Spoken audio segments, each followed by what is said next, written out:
The Diddy trial ends today with the defense team making their closing argument that Diddy is absolutely a freaky frog and he's a domestic abuser, but he is not guilty of racketeering, he is not a kingpin, and he's not guilty of sex trafficking. But let me just say that I think two things can be true at once. I absolutely feel like he is a freaky frog and a domestic abuser, and he's guilty of all, if not most, of those charges. But good thing nobody asked me and I'm not on the jury. One of the largest gaps that I see in their closing argument was that this was just all a money grab by Cassie and Jane. Now, the problem that I see with that closing argument is that both of them would have gotten paid either way. They both had the money that they had before Diddy was on trial. And to me, that don't seem like enough for him to not be found guilty.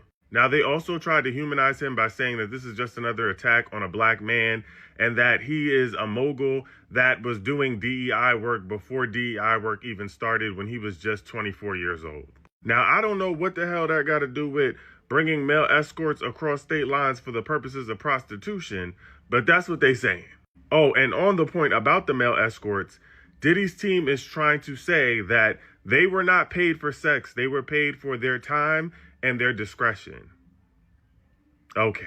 And they also tried to drive home the point that Jane and Cassie were also just freaky frogs. And maybe they was at one point, but there was clear evidence that they wanted to stop and said no a few times to Diddy, and he forced them to continue to do it. But again, I'm not on the jury, but let me know what y'all think of the closing argument.